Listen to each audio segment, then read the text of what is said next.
para mí muy interesante. Nos acompañan esta noche la doctora Lea Jiménez y el doctor José Alberto Alderete, los dos miembros del equipo de transición del presidente electo Santiago Peña. Vamos a hablar un poco de eso, de todo lo que se viene, lo que están viendo, lo que están encontrando, si es que están encontrando algo, danza de nombres, danza de cargos, preocupación en algún sentido por la caja en qué estado va a estar, que no, como decía Santiago Peña en algunos de los programas con nosotros acá, ¿qué vamos a encontrar todavía? ¿Verdad? Está lo que sabemos y está lo que no sabemos. Bueno, justamente vamos a arrancar. Buenas noches, doctora, ¿cómo le va? Buenas noches, Pipo, Alberto, buenas noches a toda la audiencia. Un placer, como siempre, estar en tu programa. Doctor Alderete, buenas noches. Buenas noches, Pipo. Buenas noches, Lea. Un gusto estar contigo. Bueno, primera experiencia de mi doctora en Brasilia con el presidente Lula. Muy buena onda por lo que veo. En el sentido no de buena onda de amistad, sino en buena onda de lo que se habló y lo que se pudo empezar a sondear. Sí, totalmente. La verdad que vimos una recepción muy positiva por parte del presidente de Brasil. Imagínate que fuimos a una reunión que teníamos pensado iba a durar 30 minutos y terminó durando hora y media. Así que eso te da un poco la pauta también del tipo de conversación, una conversación abierta, amena. Realmente salimos muy contentos. Y mirando para adelante con mucho entusiasmo al respecto de lo que va a ser esa relación en los próximos años. Perspectiva también con lo que dice Santiago Peña al terminar, dice, ver Itaipú no solamente el anexo C y la renovación, sino el cambiar el concepto que tenemos de lo que es Itaipú. Exactamente, a veces lastimosamente nos enfocamos en los pequeños hitos, pero en realidad lo que necesitamos es tener una visión más amplia, más estratégica, un poco futurista y desarrollista, ¿verdad? Y lo que hablaban justamente estos dos, bueno, el actual mandatario de Brasil, futuro mandatario de Paraguay, era el hecho de que la Itaipú es una empresa binacional demasiado importante y al centro de los esfuerzos y de los acuerdos que se puedan alcanzar tiene que estar justamente la mejora en la calidad de vida de los ciudadanos de Brasil y de Paraguay. Justamente veía José Luis Rodríguez Tornaco mostraba un gráfico el viernes, no fue el viernes, la semana pasada en algún momento, de lo que fue la caída del Producto Interno Bruto y que lo que salvaba, una de las cosas que salvaba eran las binacionales, ¿verdad? En el último trimestre del último semestre o cuatrimestre del año pasado, salvaban las binacionales, recuperaban un poquito eso. Totalmente. O sea, la importancia que tiene, ¿no? Es una importancia tremenda, por supuesto, nuestro presupuesto, digamos, abre unas oportunidades muy importantes para Paraguay, pero como decíamos, más allá de los ingresos esperados, tenemos que pensar en grande. ¿Qué más podemos hacer más allá del anexo C? Podemos revisar también otros anexos que permitan seguir haciendo inversiones importantes en conjunto, ¿verdad? Inversiones que finalmente generen empleo, movimiento económico, reactivación económica, ¿verdad? Ese un poco fue el foco de la discusión. No se habló en particular de nada bien específico, pero sí de alguna manera se traza una hoja de ruta y un estilo de trabajo mirando para adelante mucho más positivo de lo que hemos visto en los años que acaban de pasar, ¿verdad? Doctor, sin detrimento que la doctora hizo una buena, excelente campaña electoral en su debut en la política. El animal político acá sos vos, como se dice normalmente. Y esto es interesante, este equipo, porque tiene una persona técnica, renombrada, y un político con más experiencia. Creo que el político con más experiencia por ahí que tenemos, no se enojen otros amigos ahí que de repente son medio delicados, ¿verdad? Pero se discute siempre técnico o político y tienen en adelante demasiados cargos, no solamente los ministerios, que definir si el perfil va a ser técnico o político. ¿Cómo se hace eso? ¿Cómo se define y cómo se acompaña después a esa persona? Bueno, lo que venimos hablando con el presidente electo Santiago Peña hace ya mucho tiempo, de que en el gobierno tiene que estar un político técnico o un técnico político. No puede divorciarse la política de lo técnico ni lo técnico de la política. ¿Y por qué digo esto? Porque las grandes decisiones en función de gobierno tienen un gran condimento político. Así es que seguramente el presidente electo va a estar fijándose como él ya lo dijo, primero en los técnicos políticos, en los políticos técnicos colorados, al interior o dentro de la frontera del partido para conformar su gabinete. Y posterior a eso puede fijar la mirada ya extra frontera del Partido Colorado. Los cargos de confianza, aclaremos, son ministros, viceministros y directores generales, ¿verdad? Entiendo. Así es. Presidente de entes, Sí. Presidente de ente. directores de entes Son los binacionales. cargos que él puede definir que él, como él quiera. O sea, no es que ahí entramos en concursos y cosas como el estilo, independientemente de que lo quiera hacer o no, ¿verdad? El presidente tiene por la Constitución el derecho de designar a las personas que él cree conveniente y reúne las condiciones para esos cargos que mencionamos. ¿Ya pudieron ver tuvieron acceso a algún tipo de información, aunque se ha hecho oficialmente, la situación de alguno? Llama la atención este tema de los concursos, llama la atención de las contrataciones a veces que vemos muy apresuradas a último momento ahora. ¿Preocupa eso, doctor? Bueno, nosotros dijimos acá con la doctora Lea y también con el presidente, por supuesto, electo, de que después del juzgamiento de las actas y la proclamación de los candidatos, no solamente de la dupla presidencial, de todos los candidatos que fueron electos por el pueblo, el próximo, de acuerdo al calendario electoral trazado por el Tribunal Superior de Justicia Electoral, que va a ser el 9 de junio, ahí entraríamos oficialmente a trabajar como equipo de transición. Entiendo que el presidente de la República en ejercicio hoy, el señor Mario Audo Benítez, va a designar 2 representantes también del Poder Ejecutivo para que podamos trabajar. En principio ya sabemos por lo menos un nombre, que es el secretario general y jefe de gabinete civil, que es Hernán Uteman, el ministro. Así es que posterior a esa designación oficial, nosotros, y de la fecha mencionada, vamos a entrar a trabajar. Pero hay temas que hoy nos preocupa y pasa por lo que ya se está hablando, inclusive a través de la prensa, llamado a concurso para 220 cargos de la Itaipú Binacional. También la doctora Lea ya ha mencionado, y le corresponde a ella decir ahora, otras preocupaciones que es de interés. Inclusive también escuchamos cambios, posibles cambios apresurados en el Ministerio de Relaciones Exteriores, lo que mencionaba la doctora Leila en el Ministerio de Obras Públicas y Comunicaciones, también en el MADES y en otros lugares donde se está queriendo llevar a tambor batiente varios cambios o licitaciones. Pero nosotros siempre hemos mencionado, y eso tiene que, ya lo conoce el presidente de la República y a través de él su equipo que hoy están en función de gobierno, queremos hacer una transición pacífica, no tenemos mala intención, queremos que en el país reine la paz, porque en la paz todo se construye, en la anarquía todo se destruye.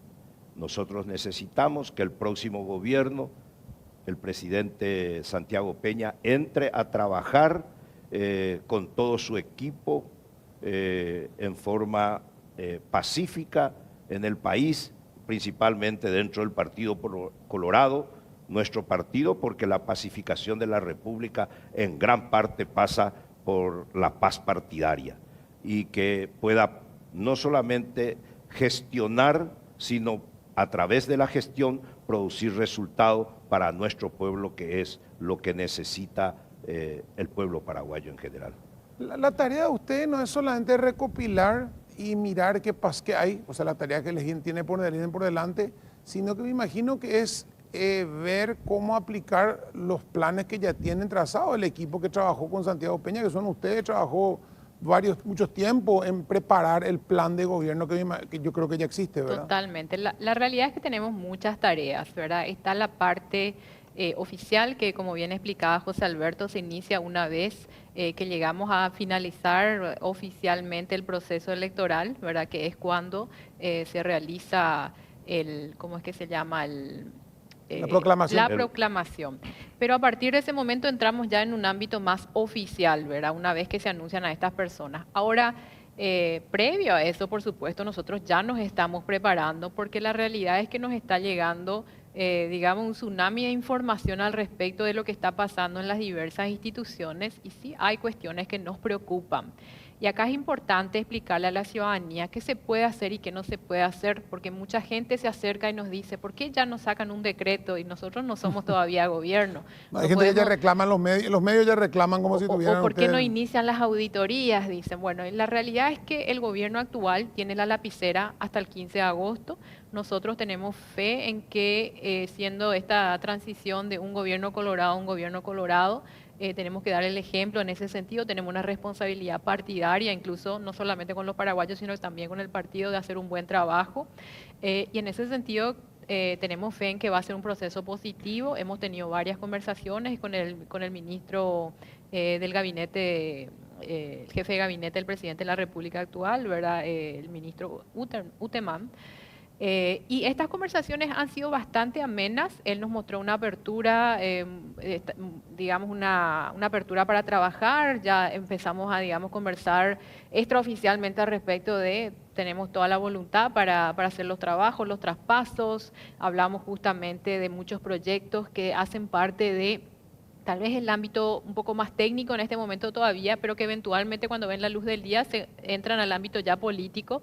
Entonces es muy importante dar continuidad a aquellos proyectos, como mencionás, tenemos que revisar, eso no se hace así nomás de la noche a la mañana, son construcciones que toman tiempo, mucho trabajo, mucho esfuerzo y no se pueden perder por el camino, ¿verdad? Queremos dar continuidad a todo aquello que tiene sentido, pero así también separar las partes, ¿verdad? Cuando de repente vemos licitaciones que se dan plurianuales, que están mirando ya para los próximos 2, 3, 4, 5 años, eso sí llama la atención, eso se está dando en muchas instituciones. El MADES, por ejemplo, es un ejemplo concreto de eso. Nombramientos, movimientos de personas que tienen un costo para el Estado, eso ya no debería de darse hoy. Por ejemplo, cuando hablamos de lo que está pasando en Itaipú, por supuesto, es una binacional, se rige por otra normativa, sin embargo, estamos hablando de 220 cargos, eso es mucho, hay muchas críticas, salieron publicaciones en los medios, o sea, gracias a la ley de acceso a la información pública, tenemos conocimiento de muchos temas. Y algo que sí nos preocupa es justamente que hemos tomado conocimiento extraoficialmente, porque es información pública, el procesamiento de pagos de intereses moratorios que se está dando de manera acelerada en este momento. Justamente creo que hubieron un gran número de personas, más de cerca de 100 personas o algo así, nos han informado de que están capacitándose para poder empezar a gestionar los pagos de los intereses moratorios y eso sí empieza a llamar la atención. Entonces, de alguna manera, nosotros continuamos en ese modo de que tenemos fe en que el gobierno va a tener la voluntad política y la madurez también política para llevar adelante ese proceso de mando de manera ordenada una vez que tengamos oportunidad. Ese tipo de nombramiento que hoy puede hacer el gobierno, inclusive el doctor hablaba de cargos diplomáticos, independientemente de que mañana se pueden rever, tienen un costo, o sea, mandar un embajador cuesta una buena plata, traerlo de vuelta cuesta una buena plata 4 meses después, ¿verdad? Exactamente. Entonces, la mejor práctica en este momento es, y lo sabe todo el mundo, es parar las cuestiones que no son urgentes, ¿verdad? Todo aquello que no es urgente debe postergarse. No hay apuro para hacer eso, ya no es momento de tomar grandes decisiones a los 5 minutos antes de terminar el partido.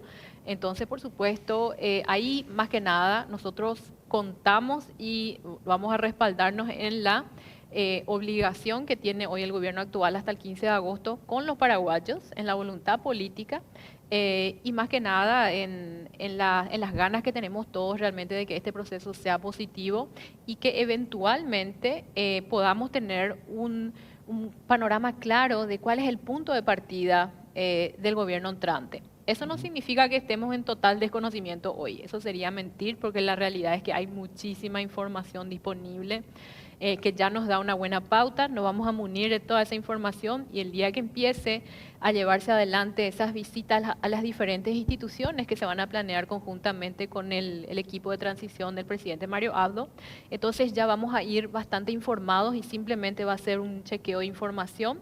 Pero por supuesto, esa información que vamos a recibir de ellos va a ser ya información oficial, ¿verdad? Y va a ser muy importante para las cabezas que sean nombradas, ya sean en los ministerios, ya sean en los entes públicos, que cada una de estas personas va a tener ya a partir del 15 de agosto una responsabilidad de sus diferentes instituciones y es importante que ellos conozcan cuál es el punto de partida, comuniquen cuál es el punto de partida y finalmente empiecen a trabajar a partir de ese espacio, digamos, para adelante, mirando ya al plan de gobierno, como mencionabas, que es también algo en lo que nos encontramos trabajando y terminando ya para empezar rápidamente el 15 de agosto.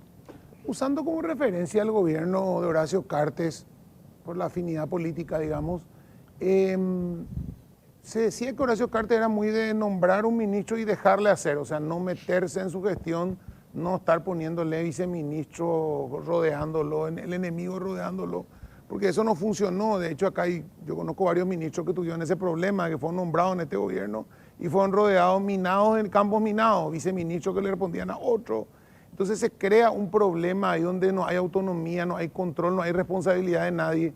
¿Cuál es el criterio, doctor, que debería reinar según tu parecer, verdad, que vos le aconsejarías? Yo no sé, yo sé que vos no sabés cómo piensa el presidente electo ni pensás por él, pero tu consejo siempre va a ser escuchado, ¿verdad? O sea, si yo nombro un técnico más que político, le rodeo de políticos, al político le rodeo de técnicos, ¿cuál es sobre todo, le dejo elegir su equipo? Bueno, esta es una pregunta que hay que trasladarle al presidente electo. ¿Tu consejo cuál sería? Y bueno, yo hasta hoy no he hablado con Santiago Peña sobre ese tema, pero el presidente de la República tiene todas las atribuciones de designar personas de su confianza en los cargos de confianza. O sea, ya lo dijiste al principio, ministros, viceministros, directores. Lo importante... Pero si vos le aconsejás nombrar, te aconsejo fulano para el Ministerio de Salud, un médico, excelente médico, pero cero administrativamente o cero políticamente hablando, pero un excelente médico, sabe de salud pública, pero vamos a rodearle, pero o sea, el ministro tiene que elegir su equipo o hay que ayudarle con el equipo. Nosotros hablamos con la doctora Lea, es muy riesgoso hacer sugerencias de ese tipo. Pero lo importante es que cada equipo de trabajo en cada ministerio, en cada ente descentralizado y en los entes binacionales actúe en unidad de criterio y con la directiva del presidente de la República para que haya gestión.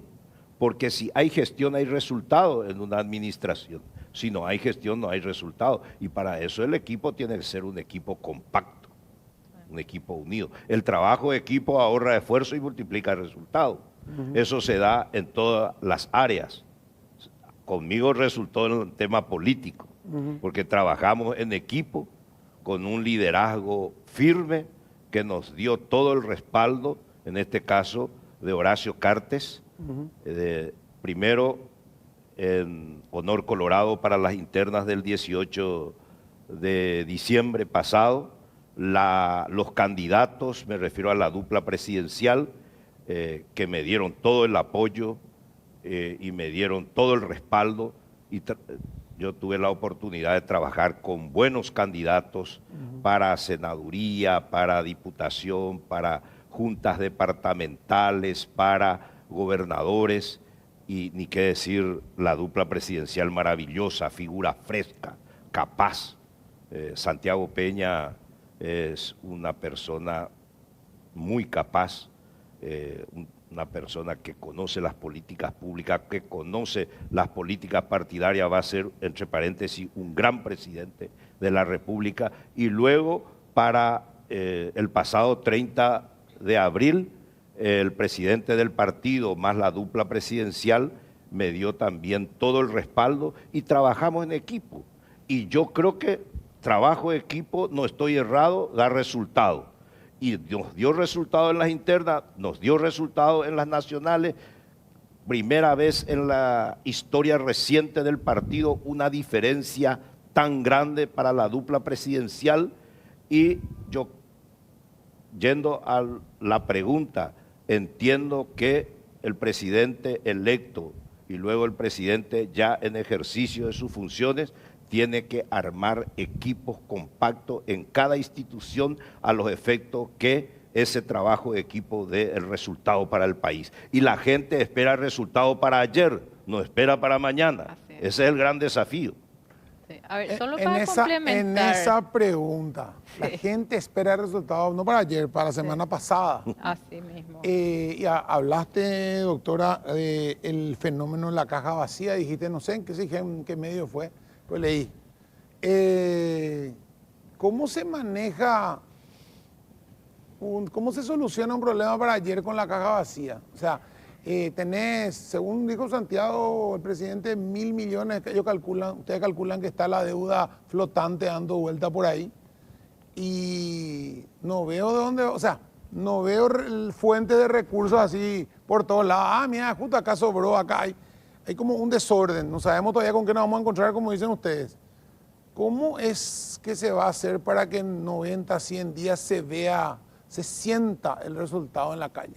Sí, a ver, yo creo que para responder a esa pregunta, más que preocuparnos, tenemos que ocuparnos, ¿verdad? Y ahí esto es una gestión de pasivos, por un lado, es importante resolver esa situación de las deudas que se tienen con los proveedores del Estado, que además de ser un problema para el Estado, un problema hoy para el sector privado también, porque está impactando negativamente incluso al sector de la construcción.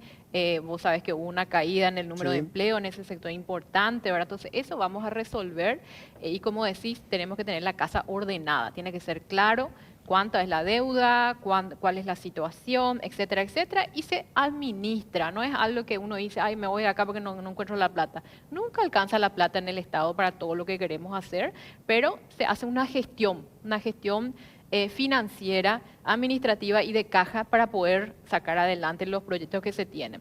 Y para responder, tal vez complementar a lo que decía el doctor Alderete respecto a tu pregunta anterior, porque es una pregunta muy importante. Yo creo que la persona que te diga que necesitas un técnico de acá, 3 políticos, o acá un político de acá, los técnicos, te miente, porque cada institución y cada persona es diferente, ¿verdad? Cada institución tiene sus particularidades, las necesidades y el estilo de liderazgo de las personas define mucho también de qué se puede y qué no se puede hacer. A diferencia, yo no te voy a hablar por lo que piensa el presidente electo, pero te voy a dar mi opinión, ¿verdad? A diferencia de tal vez gobiernos anteriores, yo creo que cada presidente tiene su estilo de liderazgo diferente. Yo creo que Santiago, siendo una persona que transitó por el sector público, transitó por el sector privado y también a nivel internacional, él trae ese bagaje de conocimiento de cómo gestionar estos diferentes ángulos, digamos, de un todo, de un mismo rompecabezas. Entonces, de acuerdo a ese conocimiento, él va a ir eligiendo a las personas que hagan parte de su equipo. Por supuesto, las personas que él elija, él no puede decir, yo no le tengo confianza a este. O sea, las personas van a ser personas de confianza y cada uno de ellos va a tener una responsabilidad de administrar los diferentes entes. Sin embargo, un factor fundamental va a ser el hecho de que no va a ir cada uno por su cabeza. Y eso no es lo mismo que hacer un micromanagement, como se dice. No es que vas a estar ahí, Santiago Peña, en el chiquitaje, pero sí tener muy claro cuál es el norte. No puedo yo dejarle a cada uno que haga lo que quiera. Que se hace de repente de cupos políticos, decir, tengo que a este sector a fulano y que haga lo que quiera, más o menos. Claro, este hace lo que quiere y después cuando se abre un incendio diga, vaya piocha y cuata, ¿verdad? No, nosotros vamos a trabajar de manera a que las personas, que exista un norte claro, trabajo en equipo, como decía el doctor Alderete, es fundamental. Nosotros no tenemos tiempo que perder y no podemos tener a las instituciones generando políticas cada una por su lado. Estas políticas hacen parte de un engranaje y para que estas políticas tengan resultados y funcionen, tienen que hablarse entre sí y potenciarse. Las sinergias tenemos que ser capaces de explotar, encontrar y explotar, ¿verdad? Y eso va a significar un trabajo en equipo con una hoja de ruta clara. Eso es fundamental. Doctor, como político, la Junta de Gobierno, de la cual sos miembro, sos vicepresidente, ¿verdad? Sí, señor. ¿Va a activar o va a activar de manera, iba a hacer una redundancia estúpida, pero va a estar de manera activa, digamos, no solo apoyando, sino sugiriendo o bajando algún tipo de línea al gobierno? O sea, es la función, creo que, de la Junta de Gobierno, si es un gobierno colorado, el cual fue puesto por el Partido Colorado, el cual tiene una buena relación, creo que con la Junta de Gobierno, inclusive con los miembros del otro movimiento, se ha trabajado muy bien en las generales. ¿Va a funcionar de vuelta la Junta de Gobierno como un organismo pluralista donde se va a poder plantear a través de la dirigencia determinadas inquietudes y trasladar de ahí a la presidencia de la República? Yo le he escuchado al presidente del partido, Horacio Cartes, mencionar en varios momentos, y comparto con él, de que el partido le va a dar todo el respaldo al presidente electo Santiago Peña y su equipo para llevar adelante programas de gobierno que él había puesto a consideración en la campaña del pueblo paraguayo en general y en particular del pueblo colorado. Y creo que así va a ser. Pero también la Junta de Gobierno tiene que ser un lugar de debate, donde se lleven propuestas desde el Ejecutivo a debatir eso en el seno de la Junta de Gobierno y que actúe en forma pluralista. La Junta de Gobierno hoy, en cuanto a su constitución, mesa directiva, comisión ejecutiva del partido, es muy pluralista. La participación de representantes de Fuerza Republicana y Honor Colorado. Y eso hace bien al partido porque existe un contrapeso dentro del partido. Y los debates no se deben suprimir, al contrario, se tiene que fomentar, acrecentar, porque es muy importante debatir dentro del partido y que de ahí salgan propuestas también claras de apoyo al gobierno y a sus proyectos. Y Santiago Peña me dijo en varios momentos que él se va a ir a la Junta de Gobierno a informar de sus funciones como presidente de la República, que fue electo en representación del Partido Colorado. Y eso va a ser bien, no solamente al partido, sino al país, porque el presidente de la República necesita siempre un respaldo fuerte de su partido, y el Partido Colorado le va a dar ese respaldo a Santiago Peña. Doctora, el presupuesto se va a empezar a debatir a partir de julio, seguramente agosto, septiembre, medio va a llegar, te va a llegar medio cocinado, le va a llegar ahí al gabinete. ¿Se puede hacer algo desde agosto, por tu experiencia? ¿Se puede en agosto trabajar todavía en ajustar el presupuesto antes de...? Y tiempo? la idea en realidad es que apenas tengamos esa oportunidad de entrar como equipo de transición a trabajar, ya empecemos a interiorizarnos también en cuál es la situación. Eso es lo que se da generalmente, eso es lo que se dio en el proceso de transición anterior. De hecho, se habían entregado así en mano en ese entonces de Benigno López y el resto del equipo de transición del gobierno en ese momento entrante, los diferentes proyectos, y en eso también el proyecto de presupuesto. Eso es parte de la institucionalidad de un país. Creo que ahí ambas partes tienen una responsabilidad importante de pasar el bebé y que el otro agarre bien a ese bebé para que pueda ¿verdad? Seguir Pero digamos adelante. que no estamos en la misma, seamos realistas, no estamos en el mismo momento político, en el mismo momento histórico, en el mismo momento económico. Sí y no. Vos sabés que yo tengo enorme confianza también en los cuerpos técnicos de las instituciones. Generalmente los técnicos saben que los gobiernos pasan y ellos se quedan, y ellos sí tienen una responsabilidad directa también sobre esas decisiones que se toman bien y que se toman mal. Y al conocer ellos mismos esa responsabilidad, ellos empujan muchas veces para que estas decisiones se den de manera adecuada. Entonces tenemos que tener confianza también en la institucionalidad de nuestro país, que es algo que hemos construido a través de los años. Existe, no es todo así un desorden total como creemos. En algunos lugares existe la en algunos, lugares... exacto, en otros lugares es menos, son a diferentes niveles. Pero yo creo que cuando hablamos del presupuesto, esto está en manos de Hacienda. Hacienda es una entidad bastante responsable dentro de todo, así que tenemos confianza de que ese proceso se va a dar bien. Y un tema para complementar, yo no soy, bueno, tengo algo de política, ¿verdad? Pero algo que aprendí en ¿Te este gustó, parece, proceso la electoral, política? me encanta, aprendí un montón, pero en realidad simplemente complementar lo que decía el doctor Alderete en el sentido de que dentro del partido hay equipos demasiado importantes, y los ingenieros, los arquitectos, los contadores, los economistas, y mucha de esta gente tiene muchas ganas de participar también en esos procesos de debate que mencionaba el doctor Alderete. Y eso es demasiado importante para el proceso de construcción institucional para dentro del partido. Así que a veces se interpreta de otra manera, de que va a venir una bajada de línea del Partido Colorado. Todo lo contrario, esto es parte de un proceso de fortalecimiento, de construcción, de solvencia. Tampoco es malo que venga. De un partido que va a tener una voz respaldada en un proceso de debate para dentro del partido. Imagínate lo que eso significa. Yo creo que es tremendamente importante. Sobre todo teniendo mayorías como se tiene en el Congreso, sería Totalmente. importante justamente Una que el gran partido el que baje en responsabilidad. línea a sus Totalmente. congresistas, ¿verdad?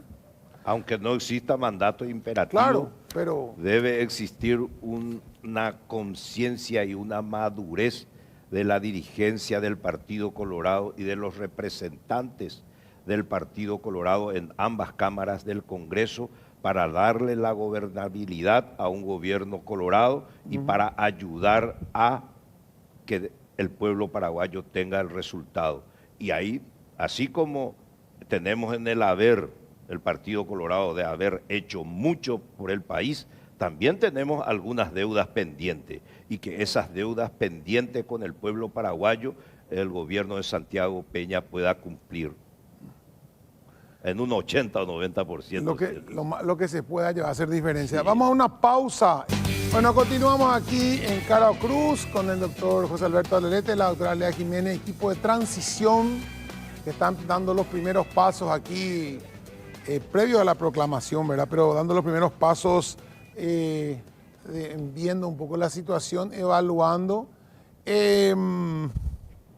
Doctora, el tema, la deuda que quedó, la deuda externa que quedó, siempre se habló, se escuchó ahí el aumento que hubo exponencial de esa deuda, ¿verdad? Prácticamente se duplicó. Y ese servicio, esos pagos, lo que se entiende como la cuota de capital más la amortización de intereses, subió muchísimo y va a empezar este año con un pago, hay pago de eso. ¿Cómo se hace? ¿Se negocia con el organismo internacional? ¿Se va a necesitar más crédito? ¿Cuál es la visión desde el punto de vista económico que tienen ustedes desde el equipo de Santiago Peña? Sí, a ver, la deuda, como siempre decimos, es cierto, creció 98%. Lo que nos va a tocar es administrar ese pasivo. Tenemos la capacidad, digamos, el nivel de recaudación necesario para cubrir lo que sea que son las obligaciones del Estado con estos prestatarios, los pagos, etcétera. O sea, eso Paraguay no tiene ningún problema. Pero lo que sí vamos a tener que definir, digamos, es cómo vamos a volver a fortalecer aquellos pilares macroeconómicos, como por ejemplo aquel déficit de 1.5 que solíamos tener unos 5 años atrás, ¿verdad? ¿Cómo podemos volver a revertir a ese número más razonable, más administrable, más sostenible en el tiempo? Pero que esto no necesariamente nos robe nuestra posibilidad de desarrollarnos. Yo creo que hay, digamos, luces y algunas sombras mirando para adelante en ese sentido.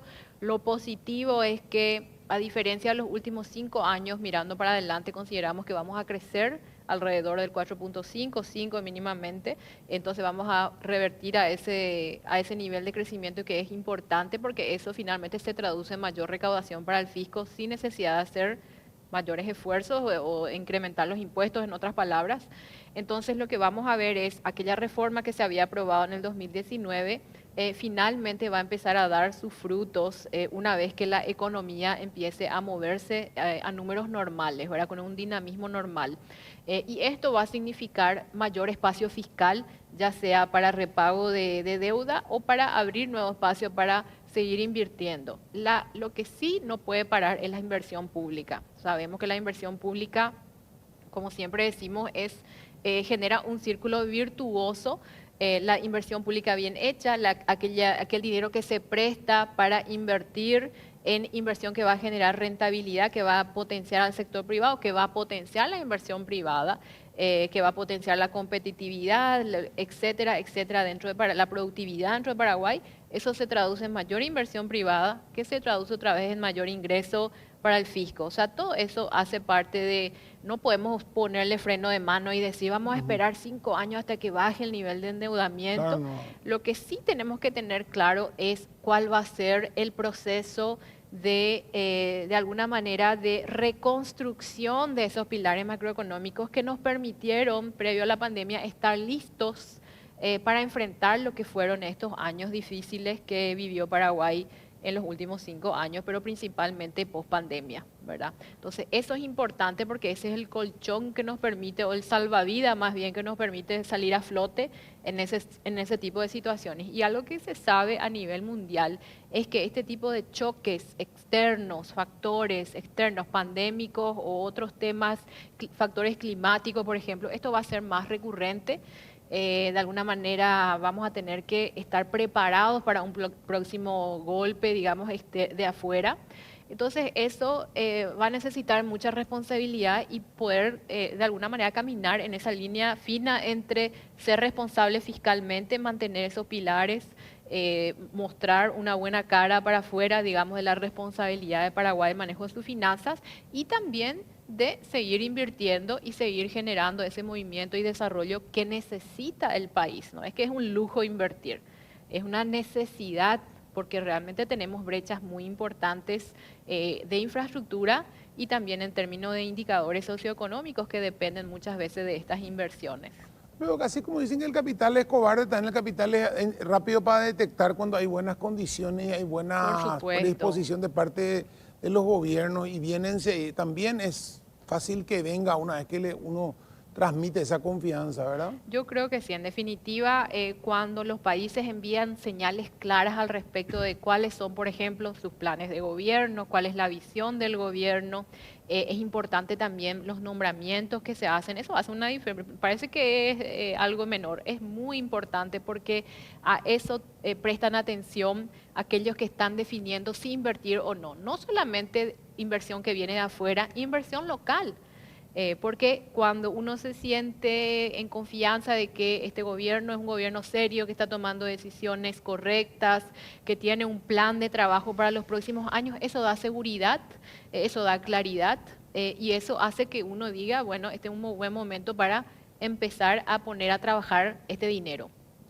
Doctor, ¿a vos te tocó ser parte de un gobierno en 2008 político? Un político a la cabeza, ustedes eran políticos, un equipo político, principalmente político. 2018. Pero el 2008 también estuviste vos al comienzo, No, ¿verdad? 2008 no. Sí, estuviste. No, 2008 fue el gobierno de Lugo. 2003, 2018. perdón, 2003, Nicanor. 2003. Sí. Nicanor. Y ustedes consiguieron, sin embargo, siendo políticos, blindar el Ministerio de Hacienda.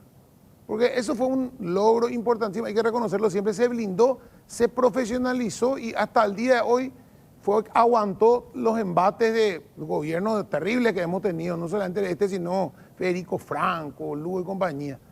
Sin embargo, quedó pendiente quedan otros lugares que deberían también recibir ese mismo blindaje para que las políticas que se aplican no trasciendan a los gobiernos que van pasando, ¿verdad?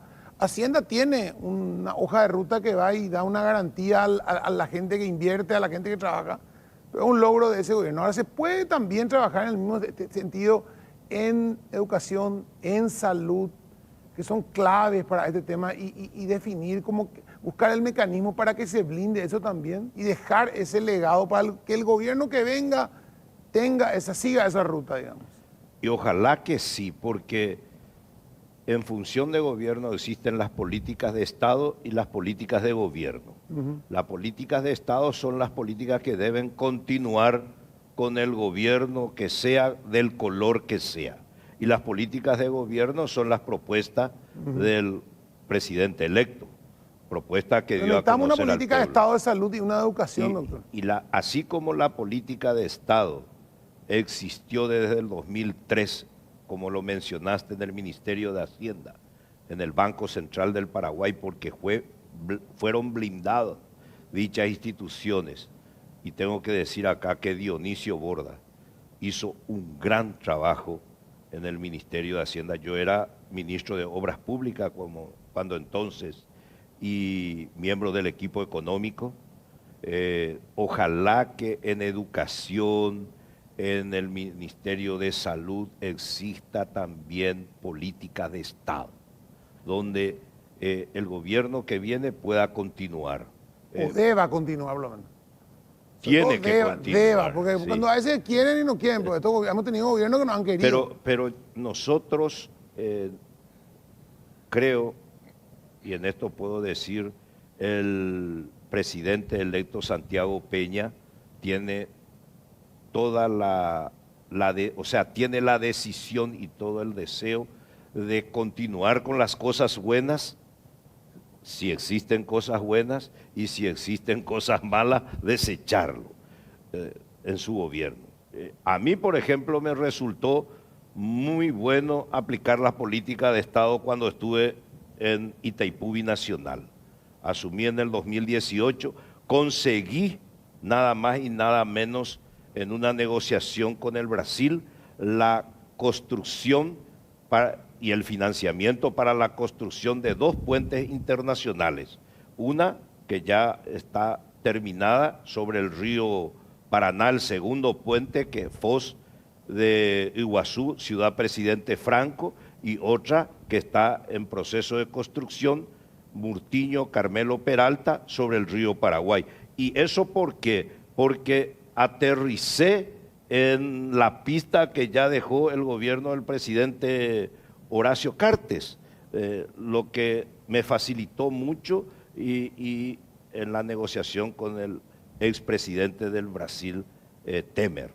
Así es que, y esto produjo un gran resultado, y tengo otros proyectos que se generaron en el gobierno del presidente Horacio Cartes en Itaipú Binacional con Spalding, y luego continué yo, por ejemplo, la costanera de Saltos del Guairá, por citar algunos ejemplos. Kilómetro 7, el viaducto. En menos de un año concreté la terminación, la construcción y el financiamiento de los 2 puentes por parte de Itaipú Binacional, la terminación de la costanera de Salto del Guairá, el viaducto del kilómetro 7 de Ciudad Presidente Franco, que hoy todas estas obras mencionadas es una realidad. Y eso es gracias a la política de Estado aplicado en esa institución.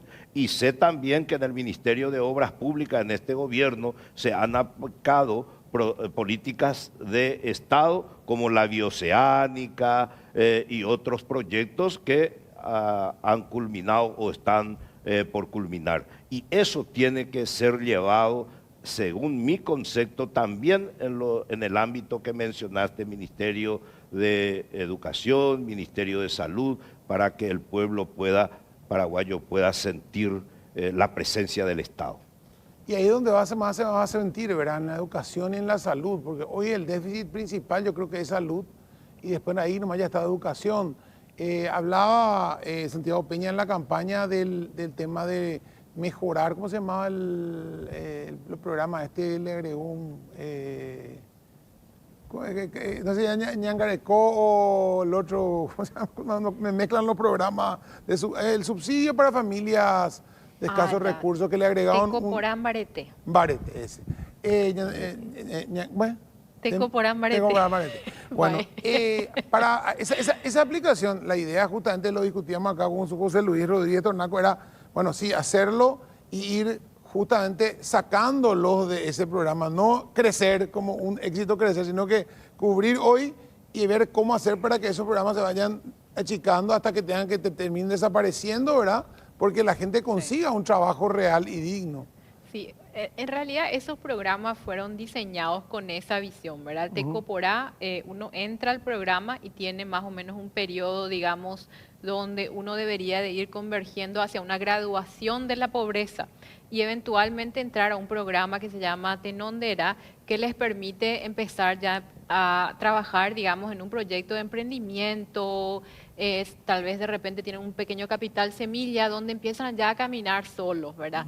El desafío ahí que muchas veces esa visión no tiene una continuidad, que es muy clave lo que acaban de mencionar, la continuidad de las políticas de Estado. Por eso siempre yo de alguna manera siento que los detalles son importantes. El diablo está en los detalles, se dice. Yo no sé si se dice en español, pero en inglés se dice así. Y finalmente esos detalles son muy claves para que esa política siga teniendo el mismo sentido original. Entonces, ahora lo que vamos a procurar es devolver a ese modelo donde exista ese proceso de entrada y graduación para poder realmente avanzar y tener una vida digna, caminando ya solos, por supuesto con un empujoncito, con una ayuda. De eso se tratan los programas sociales. Y de la misma manera, cuando hablamos, por ejemplo, del otro programa que es Quiroga Porá, que es el programa que habla al respecto, ya no es entrega de casas nomás. Hay un cinturón importante, una clase media trabajadora en Paraguay que hoy todavía no puede acceder a una vivienda digna. Sin embargo, son más o menos 500.000 familias que están pagando un alquiler mensual y se pierde, ¿verdad? Vos pagas tu alquiler y ya no lo vas a ver más. En cambio, al mismo tiempo pueden estar ya financiando, digamos, un crédito hipotecario que les permita eventualmente ser dueños de esa propiedad. Entonces, en eso también vamos a trabajar. Uno, porque tener una vivienda digna es demasiado importante para mejorar la calidad de vida de las familias paraguayas. Dos, porque esto va a generar movimiento desde el punto de vista de circulante dentro de la economía, va a potenciar el sector de la construcción, que es un motor importante de desarrollo y crecimiento de Paraguay. Y tercero, porque Paraguay ustedes saben que es uno de los pocos países en la región con Bolivia que todavía tenemos un número importante de personas que viven en zonas rurales, o sea, un proceso de urbanización todavía importante que se va a dar en los próximos años, que tiene que darse de manera ordenada. Entonces, todo ese plan no es así que lanzamos nomás una política populista que suena bien, Casa Quiroga Porá para todo el mundo, sino más bien una política que tiene visión de Estado, visión de construcción, visión de desarrollo, visión sostenible y que también genera los incentivos adecuados para que las personas inviertan en un activo muy importante. Finalmente, el mejor ahorro para las familias es en su hogar, ¿verdad? En esa propiedad. Entonces, en ese sentido, estas políticas son pensadas de esa manera, ¿verdad? Son políticas sociales, pero que tienen también un impacto económico positivo y son sostenibles en el tiempo y están de acuerdo, de alguna manera, con una visión más amplia de desarrollo que necesitamos tener en el país. Te hace una pregunta, no te va a gustar, doctor. Ahí Sí. solo ya. Se dio en el gobierno actual la entrega de 4 secretarías, ministerios a un equipo opositor. Después lo confesó el propio PETA en un programa de radio el año pasado. Nosotros entramos con una misión. Nuestra misión era buscar algo contra Horacio Cartes. Y hablo de anticorrupción, hablo de anticontrabando, hablo de CEPRELAT, hablo de Ministerio del Interior. Y se desvirtuó totalmente la función que se le dio a eso para utilizarlo yo lo digo, terrorismo de Estado. Y puede ser persecución política, el nombre que le quieran poner para mejorar eso. Son instituciones importantes, no discuto, pero el tema del blindaje de esas instituciones también hace parte de la seguridad que tengamos los ciudadanos. Si no tenemos un ministro anticontrabando que está realmente abocado en la lucha contra el contrabando, los que van a venir después de ustedes, que van a ser los empresarios y compañías, están desesperados por eso. Si no tenemos una lucha antidroga en serio, vamos a seguir siendo el país con de tráfico de la cocaína a Europa, como hemos sido catalogados no por nosotros. Si no tenemos la CEPRELAT, van a seguir apareciendo. Ahora vamos a sacar nosotros el informe de CEPRELAT del enemigo para vengarnos de fulano y fulano. No podemos entrar en eso. Entonces, es importante definir los quiénes y también cómo va, inclusive la legislación que va a proteger ese tipo de cosas. Porque hoy yo estoy preocupado, mañana me ponen a mi enemigo en tal lado y me va a matar todo, como fue en este gobierno, ¿verdad? Bueno, yo no rechazo la pregunta. Lo tomo y lo contesto con la verdad, nada más que la verdad. Hubo un cogobierno del Partido Colorado con un partido de la oposición, que es el PDP. más de 5 ministros encargados principalmente de la seguridad del Estado paraguayo pertenecen al PDP. Es así. Fueron así candidatos inclusive a parlamentarios por el PDP. O sea, mi respuesta es concreta y contundente. Existió un cogobierno con la oposición y en especial con un partido de la oposición político. Y esa es una decisión que lo ha tomado el presidente de la República, Mario Audo Benítez, y que nos llamó poderosamente la atención, pero es una decisión de él con un amparo de la Constitución Nacional, lamentablemente, porque nosotros siempre mencionábamos en la campaña 2017 y 2018 de llevar adelante un gobierno con colorados y llegar otra vez a reivindicar a la dirigencia del Partido Colorado. Lamentablemente no se cumplió, no estoy inventando nada, es la verdad y esa es nuestra realidad de hoy, en este gobierno. La sugerencia entonces sería para el presidente que hay que cuidar esos son lugares clave, ¿verdad? Lo que, y tengo que repetir otra vez, cuando yo le conocí a Santiago Peña en el proceso de Operación Cicatriz y luego Concordia Colorada, que le planteé con la anuencia del presidente Mario Audo Benítez, cuando entonces al expresidente de la República, Horacio Cartes, ahí hablamos con Santiago. Personalmente lo conocí y le dije, Santiago, en el futuro, si llegás a ser presidente de la República del Paraguay, primero ya lo dijimos, todos los cargos tienen que ser ocupados por técnicos y políticos, o políticos técnicos o técnicos políticos concentrados en una persona. Y dentro del Partido Colorado, más de 2.600.000 afiliados, existen de sobra técnicos o personas que reúnan esas condiciones de técnico político o político técnico. Eso no significa que uno sea excluyente con los otros paraguayos que no pertenecen al Partido Colorado, pero buscar por lo menos primero dentro del partido quien le llevó a ocupar ese cargo que hoy es la presidencia y hoy va a ser presidente de la República gracias al Partido Colorado. Uno viene del Partido Colorado y llega a un cargo gracias al partido. Nadie puede decir, y yo creo que los que dijeron en algún momento no les fue bien, que yo estoy en este cargo gracias a mi capacidad y desechando lo que es el Partido Colorado como plataforma para llegar a ese cargo.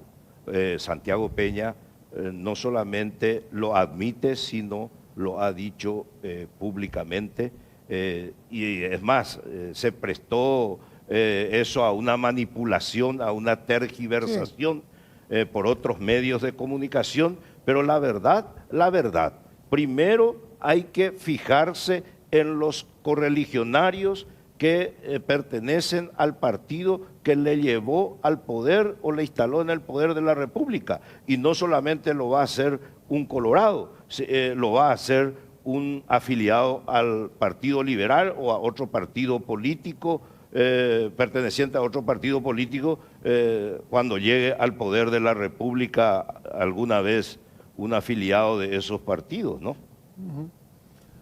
Bueno. Y es así en cualquier parte del mundo, Y ¿verdad? sí, Ganan exactamente. los, Es aquí en los Washington. demócratas en Estados Unidos y no le ponen a los republicanos en su gabinete, ¿verdad? O sea, es una De cuestión hecho, normal. ni en las cámaras del Congreso de los Estados Unidos se toma un poco para vos. Yo toda mayoría, todos los cargos son para mí. Acá lo que todavía se dice, no, vamos a darle un poco a la Lo olvidar que un poco. pasa es que en Paraguay de alguna manera hemos satanizado a la política y de eso también se trata acá el planteamiento que hace el doctor Alderete, que desde hace rato vienen conversando con Santiago, un poco la visión de toda la campaña, también la propuesta que hizo el partido fue esa, de empezar a demostrar que hay, o sea, hay figuras y hay figuras, ¿verdad? No significa que porque soy político soy malo o porque soy técnico soy bueno o viceversa.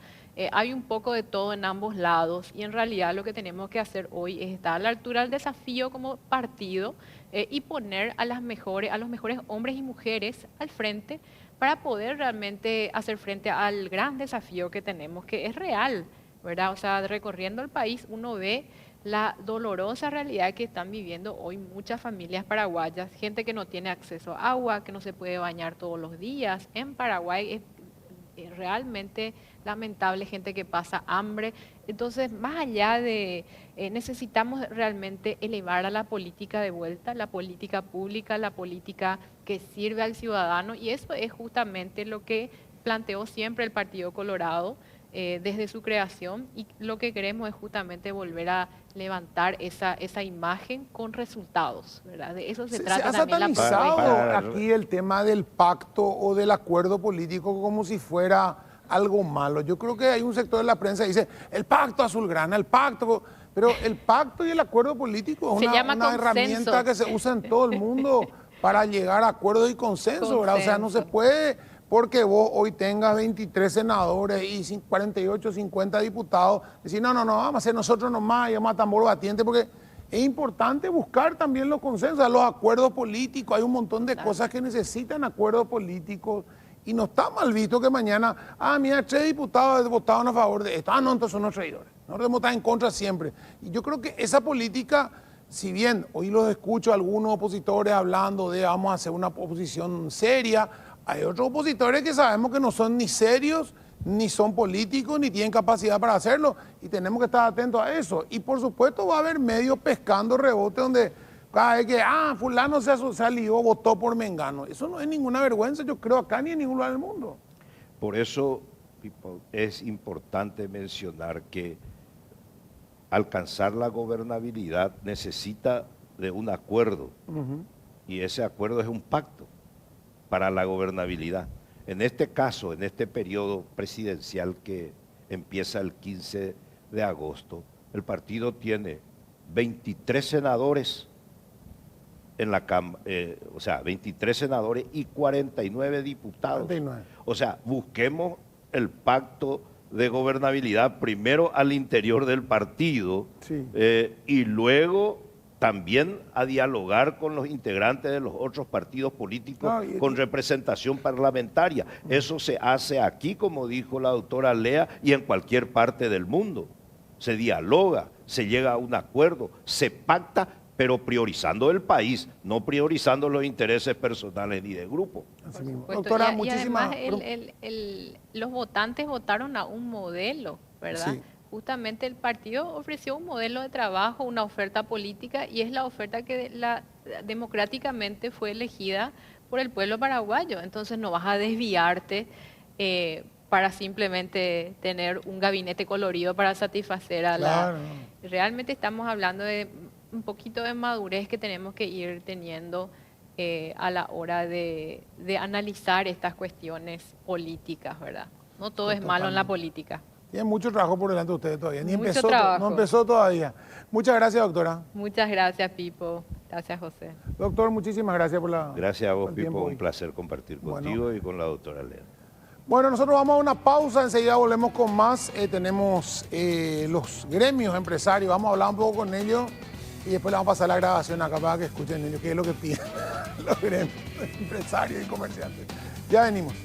Bueno, seguimos aquí en Carao Cruz. Recién teníamos al equipo de transición y ahora tenemos a la gente que mueve el país. Vamos a ver la realidad, los que dan trabajo, los que generan generan ese movimiento que necesitamos y que son los que van a, de una u otra manera, son los que reclaman también al futuro gobierno las medidas necesarias para poder seguir trabajando. Está Guillermo Mas, directivo de Cavialpa, Ricardo Santos, de la Cámara Nacional de Comercio y Servicios del Paraguay, y Diego Done, vicepresidente de Asuntos Estratégicos de la UIP. Buenas noches, bienvenidos. Buenas noches. Buenas noches. Bueno, Cavialpa, Cavialca, Capaco, Capavi, un montón de, ¿cuántos son? Una deuda importante, un atraso, y sobre todo se reclamaba de parte del gobierno que el mismo Banco Central el mismo gobierno le estaba calificando mal a las empresas a las que no les pagaba. O sea, sí, era como una especie de cosa extrañísima, ¿verdad? Sí. Nunca había una cosa así. Es una situación bastante compleja. Lo que ocurre es que las obras financiadas con fondos locales realmente están teniendo un fuerte retraso en los pagos. Y el camino que se encontró para no parar esas obras es financiarla a través de los bancos de plaza. O sea, que los bancos nos tomaban como garantía nuestros certificados de obra endosados ya por el Ministerio de Obras Públicas, nos cobran una tasa de interés y por adelantado y nos efectivizan el saldo. Les descontaban nos descuentan de entrada, claro, los intereses. Y eso permitió que sigamos trabajando, pero la deuda fue creciendo. Eso empezó a principios del año pasado, que fue una situación de déficit presupuestario producido por la pandemia principalmente. Y fuimos trabajando de esa forma.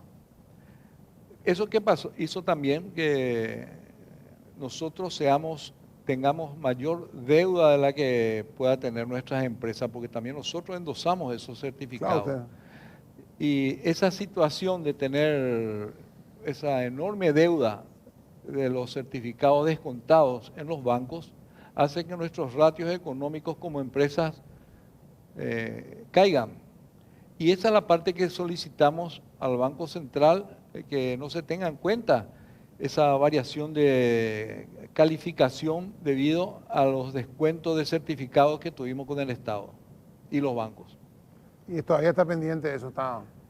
Y se va pagando, pero siempre queda una deuda flotante que prácticamente va creciendo. En este momento, llegamos a tener 350 millones de deuda y en este momento se pagaron 100 y pico más los nuevos certificados que entraron. Tenemos una deuda de aproximadamente 250 millones de dólares en este momento con el sector de la construcción. ¿A ustedes cómo les viene la figura de la famosa llave en mano, los proyectos de APP y compañía? ¿Cómo ven eso desde la Cámara, digamos? ¿Cómo ven ustedes como gremio esa posibilidad de decir, bueno, hagan esta ruta y vamos a darle el peaje, por decirlo, como se hizo con la 2 y la 7? Hagan la ruta 1, pero le vamos a dar el peaje a ustedes. ¿Hay posibilidades, hay prospectos, hay estudios de ustedes para hacer eso? Sí, hay posibilidades y yo creo que hay muchas empresas que están en condiciones de asumir la construcción de esas obras por la vía de la ley 5074, que es llave en mano, o vía APP, que es, como dijiste, con el tema de peaje, etcétera, donde el socio del Estado y uno va viendo cuál es. ¿Podría ser una salida esa? Lógico, es una salida, una buena herramienta. Hay muchas herramientas financieras para poder financiar la infraestructura en el país. Es cuestión de... El problema más radica cuando uno quiere hacer una obra donde no se tiene datos económicos previos porque no existe la ruta. Entonces es más difícil financiar con una APP o algo. Y ahí es que necesitamos justamente la financiación con organismos multilaterales o con bonos del Estado, pero que el principal responsable sea el Estado. Pero si es una ruta que ya tenemos un tráfico conocido, con un movimiento y se puede hacer un buen estudio económico, una factibilidad económica, entonces los bancos aceptan financiar ese tipo de obras, entonces se puede hacer una APP. Se puede llegar a eso. Diego Done, UIP, la industria paraguaya siempre la golpeada y tenemos un vecino que vive en una fantasía económica que nos perjudica terriblemente con el contrabando como Argentina. La lucha contra el contrabando, yo creo que eso es clave para ustedes. Sí, nosotros del sector industrial tenemos unas altas expectativas de lo que se viene, Pipo. Creemos que tenemos todas las condiciones para pegar una aceleración y parte de los problemas que tenemos es el sistema de comercio informal y de productos informales y sobre todo el contrabando, ¿verdad? Argentina, como vos mismo explicaste, vive en una fantasía con unos cambios de diferentes tipos que perjudican directamente a nuestro mercado. Y sobre todo es un mercado en el cual también hay varias exportaciones nacionales de productos que van y se complica enormemente, ¿verdad? Nuestro mercado natural, de acuerdo a la demografía, tiene que ser Argentina y tiene que ser Brasil, que tiene mayor cantidad de población. Entonces, a esos lugares nosotros tenemos que apuntar nuestros cañones de las exportaciones y cuidar sobre todo el mercado local, que sirve para poder apuntalar, hacer crecer las industrias y proyectarnos a la exportación. Me hablaba un importador grande la vez pasada de las medidas que ellos decían, bueno, contra el contrabando no vamos a poder un 100% porque es una cosa ya que permea, por más que sea hormiga, o sea, sí a lo mejor los mega contrabandos que vimos de repente, barcazas enteras, pero hablan de buscar medidas para paliar, porque el problema argentino es un problema recurrente, cíclico. Yo desde que tengo uso de razón, fueron y vinieron ellos con estos problemas de cambio, un día están acá, un día están allá, y nos han perjudicado muchísimo, o sea, nos han dejado ni siquiera crecer muchas veces muchas industrias estos problemas. Se puede de ese lado decir, bueno, vamos a buscar algunas medidas paliativas acá para ayudar al sector, por ejemplo, importador o al sector industrial, ¿verdad? Que está pagando sueldo, porque el importador, por más que traiga importado, paga sueldo, paga impuestos, paga un montón de cosas. Y el industrial, sobre todo, da mucha mano de obra también y está desprotegido contra ese dumping prácticamente que hace el contrabando, ¿verdad? Sí, hay varias medidas que se pueden tomar. Hay medidas del sector empresarial y hay medidas del sector oficial. Existen productos de contrabando que industrias, voy a dar un ejemplo, Brasil, cierto tipo de producto no envía en ciertas cantidades en zonas fronterizas, porque sabe que ese producto va a ser ingresado del otro lado. En cambio hay productos del sector argentino que las mismas fábricas que están en Buenos Aires envían en cantidades descomunales en la zona de la frontera, sabiendo perfectamente que ese producto no va a quedar en la frontera, va a cruzar del otro lado, ¿verdad? Entonces, esa es un poco responsabilidad empresarial y desde el punto de vista de la responsabilidad oficial del gobierno, por supuesto, los controles sanitarios, los controles de digamos, recaudación, porque al final del día nosotros vamos a tener y tenemos un problema impositivo. Y creo que en el sistema económico llamado contrabando hay mucho para poder corregir y poder sumar a la balanza que estamos necesitando para la recaudación, ¿verdad? Sin hablar de la cantidad de puestos de trabajo y posibilidades de desarrollo para nuestra gente en la industria, ¿verdad? Ricardo Santos, el tema de Mercosur Sí. Sigue siendo todavía muy, en algunos casos, incumpliendo muchas normas que se pusieron y nosotros muchas veces no tenemos la fuerza a veces de apretar para que se cumplan las reglas. Yo creo que Paraguay, con todos los vecinos, con Argentina y Brasil, y Argentina que a veces nos golpea un poco más fuerte, Brasil nos golpea más silenciosamente, Argentina más digamos, con más claridad. Pero el problema del Mercosur, yo creo que desde el punto de vista de Paraguay, es que Paraguay es muy débil en su ser. Paraguay es muy débil cuando se sienta a las mesas de negociación porque tiene tantas falencias, tenemos tantas falencias, que los diplomáticos, hermanos argentinos, hermanos brasileros, traen unas listas gigantescas de cosas que la gente en la Cancillería no sabe ni por dónde comenzar a atajar los penales, ¿verdad? Y eso te pone en las cosas que Paraguay necesita, último en la agenda, ¿verdad? Tomo como ejemplo ahora el tema del peaje de la navegación que impuso Argentina, y uno veía... uno habla con los amigos de la Cancillería y ve la agenda que hay diplomática y ve los temas que la Argentina pone donde claramente hay tanta debilidad institucional paraguaya, donde no tienen la capacidad de poner el tema que nosotros queremos primero en la agenda, que sea el primero que se discute y el primero que se soluciona para pasar a los siguientes, ¿verdad? Y bueno, eso es, digamos, no quiero decir que no tiene solución, pero Paraguay necesita fortalecerse internamente, fortalecerse dentro de la Cancillería, con la agenda en la Cancillería, y luego poder atacar puntualmente las cosas que necesitamos nosotros sacar provecho del Mercosur, ¿verdad? Claro, que los reclamos lleguen. Porque, digamos, Argentina y Brasil van a querer siempre sacar la mayor tajada, y eso es natural, cada uno quiere sacar su mayor tajada, pero Paraguay tiene que tener una posición mucho más fuerte para poner los temas que a nosotros nos interesan primero en la agenda, ¿verdad? Y después poder forzar como bloque, si es que queremos seguir como bloque, negociaciones con la Unión Europea o con quien sea, ¿verdad? El sector, los gobiernos siempre hablan, y este gobierno que entrante está hablando mucho de la creación de puestos de trabajo y que también haya un derrame de la economía hacia los sectores más carenciados. Y se dice siempre que el sector de la construcción es el que tiene la mayor capacidad y más velocidad para hacerlo. O sea, a través de la construcción se llega más rápido, se derrama más rápido, se siente más rápido. Sí, realmente eso ocurre en la construcción, con todas sus facetas, produce un efecto de derrame muy importante en todo el interior del país, sobre todo las obras viales en el interior del país. Se contrata gente de la zona, se hace gastos en la zona y todo eso moviliza la economía. Y en Asunción también. El efecto de derrame que tiene la construcción acá, construcción de edificios, infraestructuras para la ciudad capital, el Gran Asunción, realmente crea un derrame que aparte que se paga en el mes, que todos nuestros gastos son pagados en el mes, y entonces crea una fluidez de gastos que moviliza mucho la economía. Y, digamos, ¿tienen en carpeta ustedes, cuando si el gobierno les llama y les dice, bueno, tenemos estos proyectos en carpeta, estas son las formas de financiación factibles que tenemos nosotros, ¿están preparados como para el del día 1 ir con eso y sentarse a plantear? Bueno, el ministerio tiene una carpeta de muchos proyectos necesarios para el país.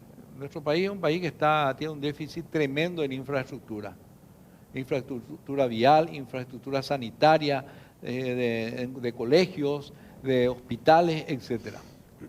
El Ministerio de Obras Públicas se encarga más bien de la parte de infraestructura vial y un poco también la parte de sanitaria. Pero se habla de la posibilidad de que también sea Obras Públicas empiece a encarar el tema de colegios y hospitales justamente también.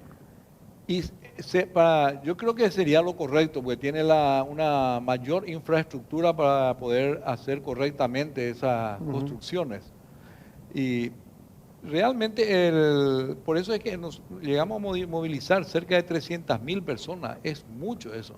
Estaba viendo justamente en una tabla recién que el 7% del PIB está producido por la construcción. Eso es mucho. Y la soja y compañía era 9% creo que vimos. 9%. O sea, es tremendo el peso que tiene la construcción. Y podría tener más también, ¿verdad? Y puede tener más. Ahora, para nosotros, por ejemplo, que el Paraguay esté tan pobre de infraestructura significa un gran desafío y un gran futuro de trabajo. Mucho hay por hacer en nuestro país, muchísimo. Hasta nuestros nietos van a seguir trabajando en infraestructura y no vamos a poder completar. Por eso que dijimos que va a ser la década de la infraestructura, esta década que empezó hace 7, 8 años, y se estaba trabajando en una inversión de cerca de casi se llegó a $1.000 millones por año de inversión. Este último año bajó y este año está bajando más otra vez esa inversión, pero espero que con el nuevo gobierno eso vuelva a su cauce normal y quedemos por lo menos en $800 millones de inversión anual, que va a hacer que estemos a la altura de Uruguay o algo, a lo mejor en 20 años o más. O sea, estamos muy atrasados. Sí mismo. Diego, el tema, la industria en Paraguay, el tema industrial, la competitividad de las industrias paraguayas en determinados rubros, con un gigante al lado como Brasil, que tiene un mercado interno luego ya que consume, que tiene abiertos mercados que nosotros no tenemos, por ejemplo, China o compañía. ¿Cómo se logra eso? ¿Cómo se puede lograr? ¿Quiénes le pedirían ustedes al gobierno que hiciera para poder fortalecer eso? Bueno, la competitividad industrial en el Paraguay es bastante alta en algunos sectores.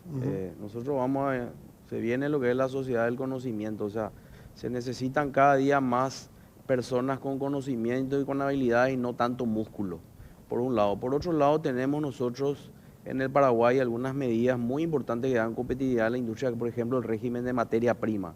Nosotros podemos importar materia prima de extra zona con un arancel cero o preferencial, reprocesar esa materia prima y volver a exportar, por ejemplo, al mercado brasilero. Ahí, por darte un ejemplo, uno de los rubros, el rubro de la confección, existen fábricas muy importantes en Coronel Oviedo que están exportando algo así como 50 o 60 millones de dólares año en confecciones, que tradicionalmente era un trabajo que se hacía en el oriente. O sea, somos competitivos, nuestra industria es eficiente, pero necesitamos los mercados.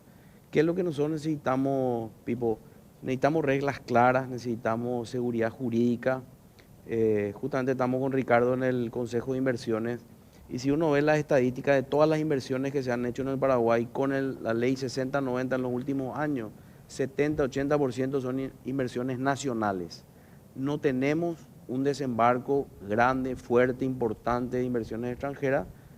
Nosotros suponemos que es por el tema de seguridad jurídica. Impuestos competitivos tenemos, energía eléctrica competitiva tenemos gente capacitable, el sector de la construcción se ha encargado de hacer la infraestructura que se necesita, pero no vienen las inversiones. Entonces tenemos el problema de la seguridad jurídica, comenzando desde la formación de las empresas, catastro, la tierra y todo lo demás. Nos decía el otro día una inversión muy grande en el renglón de biocombustibles, que tardó como 6 a 8 meses para poder tramitar el título de la propiedad que iba a invertir en billetas. O sea, hoy en día 8 meses, un año, es un vagón de dinero en intereses para una inversión de esa magnitud, ¿verdad? Entonces, el desafío que se viene para todo digamos, la organización de las instituciones, del Poder Ejecutivo, Legislativo y, por supuesto, el Judicial, va a ser demasiado importante y nosotros vamos a estar acompañando de cerca eso. Nosotros recibimos en la OIP todos los días inversores de Argentina que quieren venir a instalarse acá porque es inviable seguir producción en Argentina, inversores de Brasil y de otros países, ¿verdad? Que están mirando el Paraguay, pero tienen todavía un poco o sea, vienen, hacen averiguaciones, piden, preguntan, pero no podemos todavía materializar esas inversiones, ¿verdad? Hay que darle un marco de seguridad jurídica sobre todo eso. Y nosotros lo que pasa es que estaban hablando hace rato del tema del déficit fiscal. El déficit fiscal o más impuestos, o más préstamos, o más inversiones. Y nosotros estamos por el lado de más inversiones. Entonces, a todos nos conviene que haya una inversión extranjera, una inversión nacional que redistribuya a través del trabajo y vuelva a inyectar en la economía esa dinámica. Nosotros venimos con una dinámica bastante interesante. En el sector industrial los indicadores dicen que vamos a crecer este año, en este primer trimestre, 2%, el PIB hay una proyección bastante importante. O sea, le podemos sacar desde el sector industrial una ventaja importante, pero necesitamos ese apoyo institucional.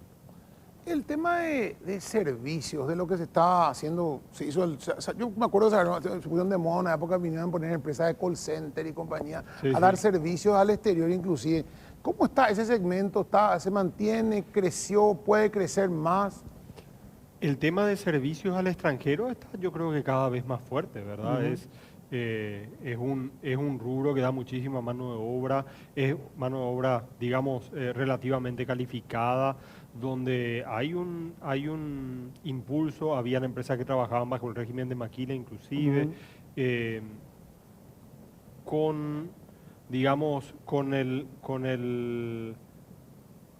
muy necesario un acompañamiento muy fuerte en la educación para que ese sector pueda seguir prosperando, ¿verdad?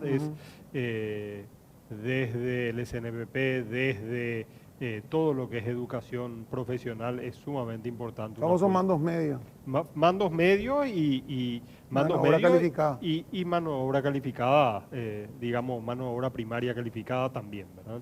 Es un rubro importante, hay mucha competencia en el mundo. pero digamos, para determinado tipo de servicios, Paraguay tiene una gran oportunidad. Pero yo creo que tiene una oportunidad realmente más tangible en todo lo que es instalación de maquila industrial. Ahí hay un impacto, digamos, sin desacreditar al otro sector, ¿verdad? Hay como un impacto más inmediato de una masa de mano de obra mucho más disponible, y hay ejemplos clarísimos de todo lo que es la parte industrial de autopartes y otros sectores que atienden principalmente industrias que Brasil o Argentina no pueden atender adecuadamente por la cantidad de mano de obra y la complejidad de mano de obra que hay digamos, en la administración de trabajos manuales industriales, ¿verdad? De alto valor agregado.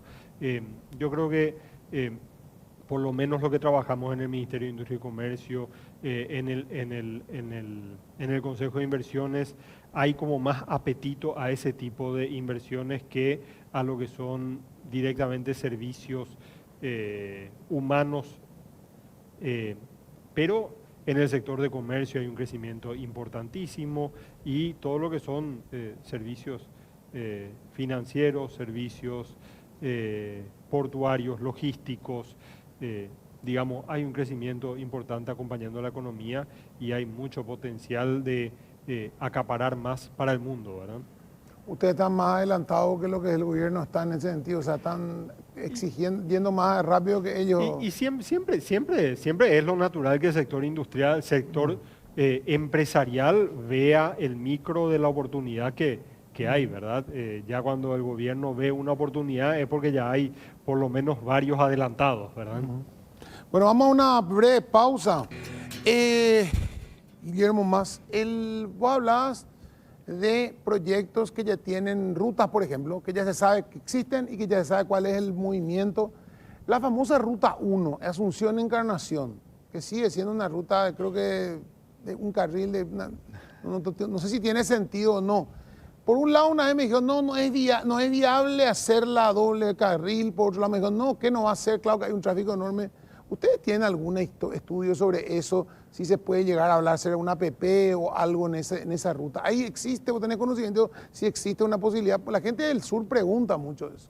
En este momento está abierta la licitación justamente de la Ruta 1 para la duplicación desde el Tronó en adelante hacia Carapeguá. Hasta Quindío va a llegar ese trabajo. Sí, y la seguida hasta vía el APP. Vía APP. Y de Quindío en adelante iría, todavía no está previsto eso. Sí, y de allí en adelante está concesionado tipo GEMANS, que se encarga un consorcio que está haciendo el mantenimiento de la ruta.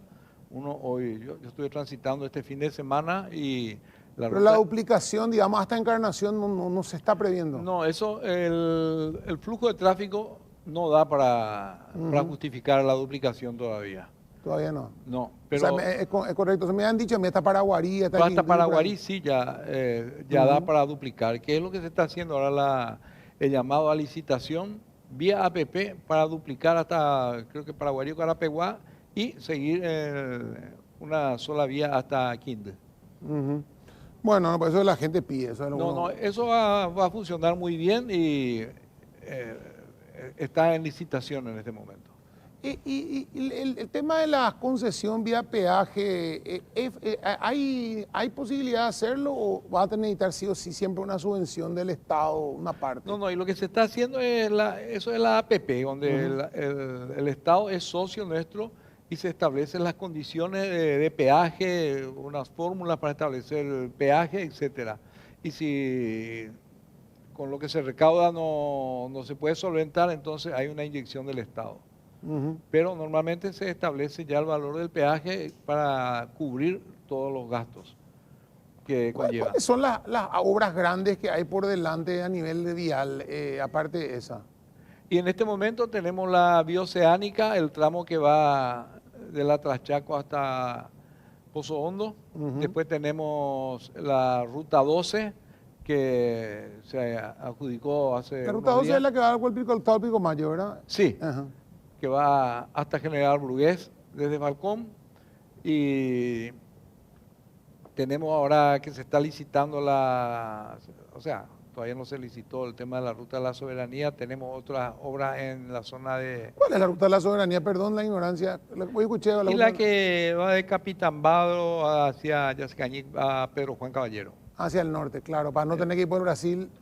Así mismo, existe eso. esa es una ruta muy importante que tiene una altísima producción en esa zona. Que uniría, Vado está ya unido con Ciudad del Este, ¿verdad?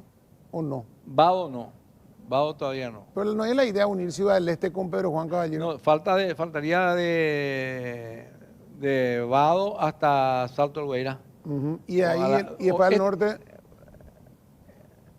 y después de Vado a Pedro Juan. De Capitambado a Pedro Juan. Sí. O sea, ahí Y de completaría. Capitambado va hasta hay una ruta que ya se va a empalmar con la ruta que va, ruta 10, que va a Salto del Guairá. Ujú. Ahí vamos a tener ya una ruta asfaltada. Cerrar el cuadrado, digamos. Se cierra eso. Ujú. Con este Correcto. llamado se cierra. Y eso está previsto ya en este. Sí, en este llamado sí. Ujú. Que se va a hacer, se está buscando la fuente de financiación, etcétera. Así mismo. Y el tema de hidrovía, ya que estamos acá y que vos venís de ese sector, el tema del peaje, el tema de la utilización de la hidrovía, se habló ahora se habla de que hay una especie de roce ahí entre los chinos, los norteamericanos. Ayer había una reunión en Argentina, cuando el gobierno argentino de los chinos se pusieron nerviosos. ¿Cuál es la historia ahí?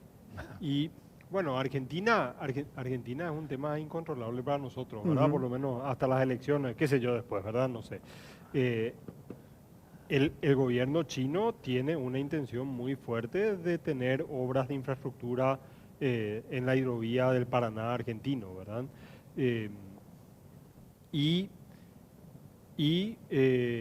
La hidrovía ha sido, digamos, históricamente ha tenido muchos problemas de corrupción digamos, todos los proyectos argentinos de hidrovía han tenido muchos problemas de corrupción. Ahora lo que nos afecta a nosotros puntualmente es que la Argentina decretó un peaje al tránsito paraguayo, donde las barcazas paraguayas tienen un calado de no más de 12, 15 pies, esos son 3 metros, un poquito más, y van a navegar por un río donde se están haciendo obras para navegar a mucho más, se van a hacer obras para navegar a mucho más de lo que nuestras barcazas necesitan. Entonces es una cosa que no tiene ni pie ni cabeza y es una imposición argentina sobrepasando todos los acuerdos internacionales que hay de hidrovía, los protocolos de establecimiento de peajes, los protocolos de establecimiento de cualquier tipo de canon que cobra un gobierno para... Pero el tráfico en la hidrovía, que es altísimo porcentaje más de barcaza que de otra cosa. Bueno, hasta los puertos de Rosario el tráfico marítimo es gigantesco, pero arriba de Rosario, Santa Fe, más o menos esa zona, el tráfico es solamente de barcazas, ¿verdad? ¿Y para qué, cuál sería el negocio entonces de ellos de hacer un calado tan alto? ¿Qué quieren meter ahí? La quinta flota. Por ejemplo, hacer la obra y cobrar el peaje. Claro, o sea, Y tener un acuerdo con la empresa constructora de hacer obras que nos suman tanto, ¿verdad? Claro. Sí. no tiene sentido. Hay por supuesto, extensos volúmenes escritos de las cosas técnicas, pues se escriben, uno escribe lo que quiere, ¿verdad? Y los argentinos van a escribir lo que tengan ganas de justificar, lo van a escribir muy bien. Pero realmente para la carga paraguaya, que va a pagar un peaje de más o menos 50 millones de dólares al año a la economía paraguaya, esto le va a costar, no tiene ningún valor agregado. No es que ni un centímetro más no se van a poder cargar las barcazas por las obras que a futuro se van a hacer y sobre las cuales la carga paraguaya ya está pagando peaje, ¿verdad? De hecho, las obras se hacen hasta donde, porque después son aguas compartidas. Después son aguas compartidas, hasta confluencia, ¿verdad? Sí. ¿Y cuál es la posición de usted? ¿Ustedes están presionando a Cancillería yo para sé que...? No, muchas empresas de transporte fluvial ya han presentado inconstitucionalidades en Argentina. La Cancillería está con un direccionamiento de negociación, pero lastimosamente con, no la suficiente fuerza y no la suficiente velocidad, se perdió mucho tiempo. Cuando la Argentina anunció el peaje, la Cancillería decidió agotar las instancias diplomáticas convencionales. Eso es, yo te pido una reunión, vos me das la reunión, mientras tanto pasan 3 meses y después en la reunión yo ahí recién te voy a pedir lo que quiero saber que me digas. Y después otra vez se van para responder. Bueno, en todo eso se perdieron 6 meses. ¿Verdad? La cuenta sube. Y el acuerdo de hidrovía tiene un mecanismo de solución de controversias correctamente definido que Paraguay recién ahora está activando, ¿verdad? Y se perdieron valiosos meses en la negociación, y cuando uno va a la negociación primero tímidamente y después con una fuerza creciente, no es lo mismo que venir y con una plancha full, ¿verdad? No es lo mismo. Y bueno, en eso estamos. La Cancillería sugirió que las empresas paraguayas presenten inconstitucionalidades propias cada una en la justicia argentina. Eso, quién sabe dónde uno puede terminar, ¿verdad? Y así se está con el peaje argentino, ¿verdad? Yo creo que los paraguayos lo que podemos decidir es qué es lo que podemos hacer adentro de nuestra casa. Desde la Cámara de Comercio nosotros estamos apoyando con otros gremios que Paraguay haga un acuerdo con el Cuerpo de Ingenieros de Estados Unidos, con el gobierno de Estados Unidos, para hacer un plan maestro del manejo de la hidrovía del tramo paraguayo, que es lo que nosotros podemos influir, ¿verdad? ¿Qué podemos influir? El tramo paraguayo, y eso está en el Parlamento discutiéndose hace varios meses. No hay consenso político para llevar a votación en el Senado. Requiere votación del Senado, requiere aprobación del Senado, y creemos que Paraguay tiene que ser autónomo en sus decisiones del tramo soberano de la hidrovía y tiene que tener el mejor plan maestro para manejar la hidrovía, donde tiene atrás de un plan maestro hay obras eficientes, obras eficaces, obras que se pueden ejecutar en tiempos convenientes y que tienen un costo para la economía paraguaya menor al fruto que dan, ¿verdad? Y si Argentina o Brasil desean opinar sobre los consultores que nosotros contratamos para hacer un plan maestro de una cosa tan importante, y yo creo que la Cancillería paraguaya tiene que pisar fuerte y decir, señores, Paraguay puede contratarla a quien se le da la gana, ¿verdad? Eso es lo que yo pienso de la hidrovía, ¿verdad? Tenemos que ocuparnos de la casa primero, ¿verdad? Claro, sí. Pero lo otro también es importante, o sea, definir todo es importante. La arbitrariedad de repente. Así es. Bueno, vamos a una breve pausa y ya volvemos con nuestros invitados.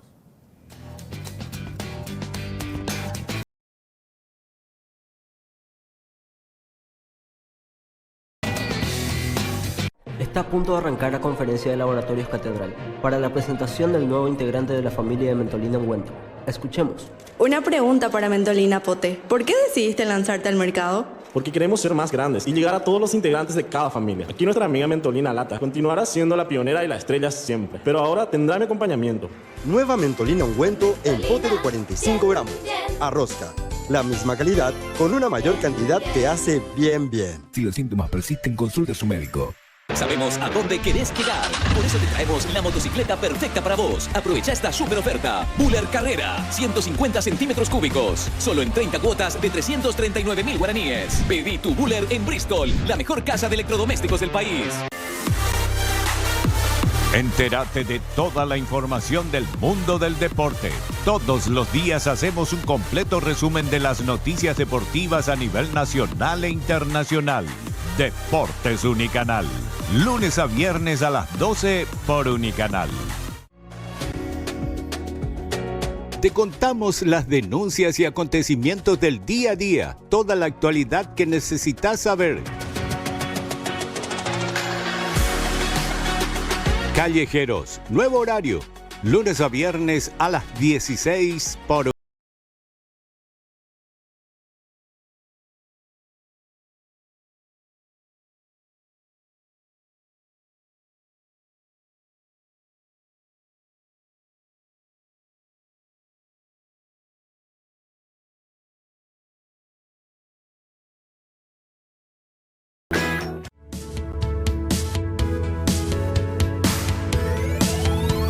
Todas las noticias de la jornada las encontrás en un solo lugar. Noticiero Central, lunes a viernes a las 19:30 por Unicanal. tu portal al mundo de la tecnología de vanguardia, que están cambiando al mundo. Unitec, lunes a viernes a las 22:30 por Unicanal.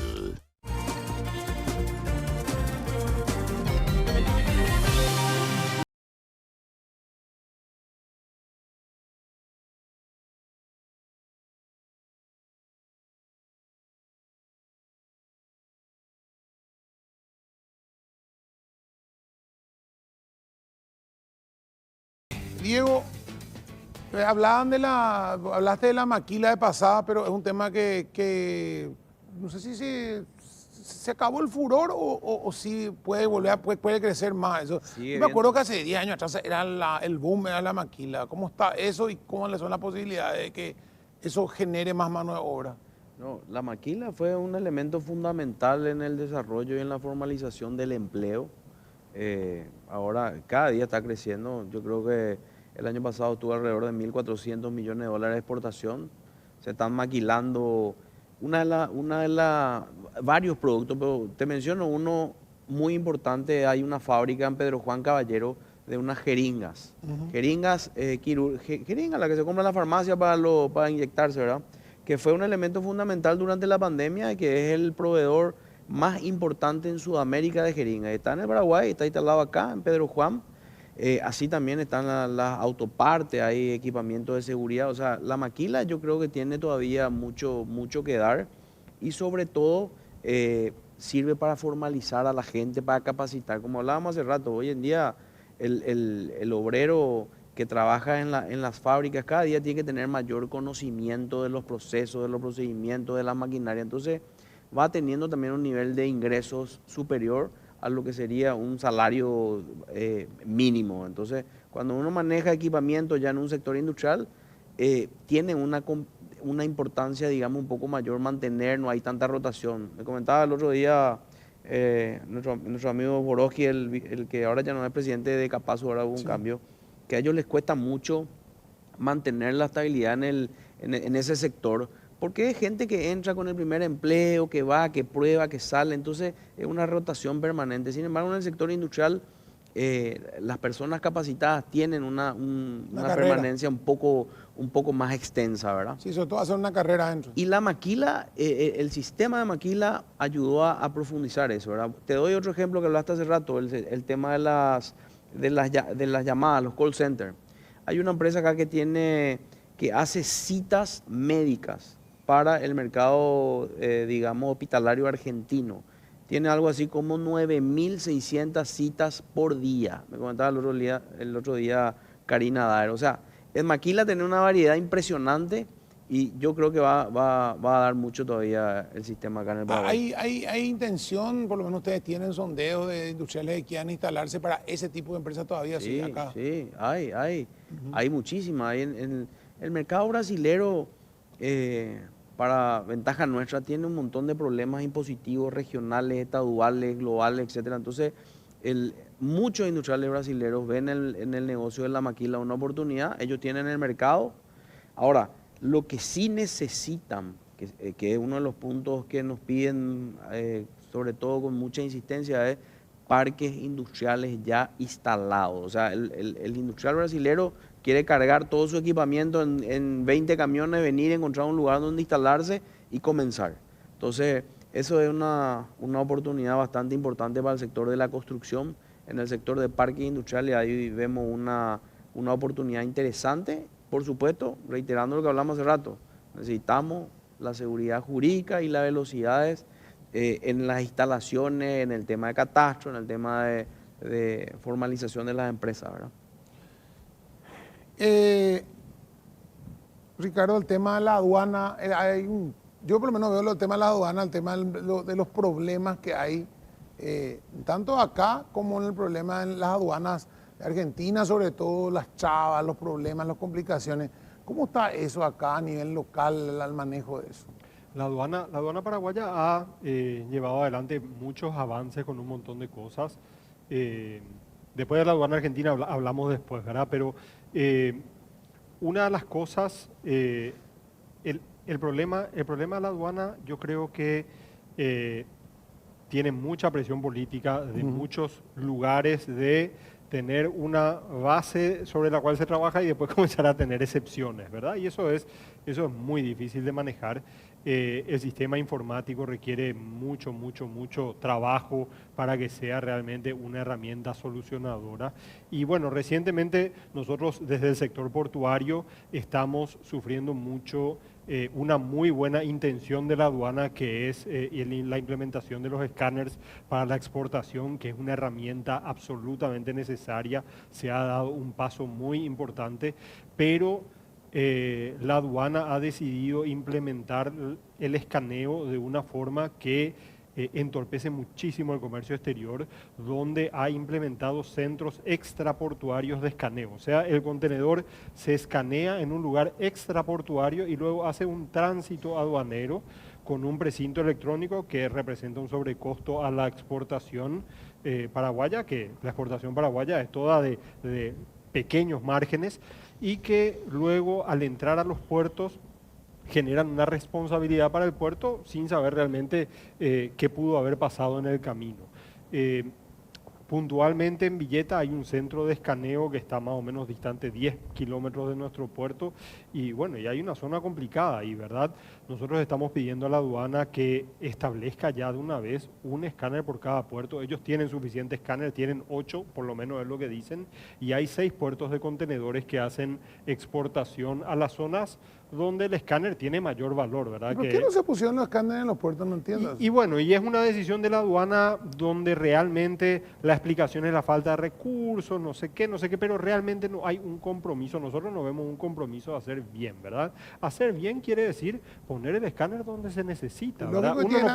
Uno no puede pensar que va a tomar el vuelo de Air Europa a Madrid y que va a escanear en el Shopping del Sol, y después que vas a llevar tu valija y te van a aceptar en el avión de Air Europa, ¿verdad?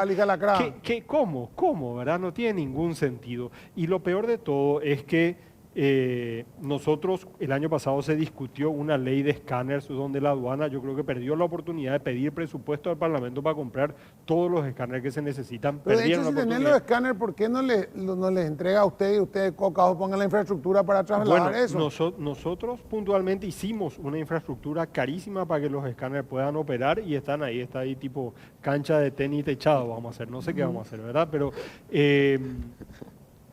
la aduana tiene que poner un escáner en cada puerto, no puede ser tiene que distribuir los escáneres que tiene. Tiene que distribuir, tiene 8 escáneres, tiene que poner uno en cada puerto que hace exportación.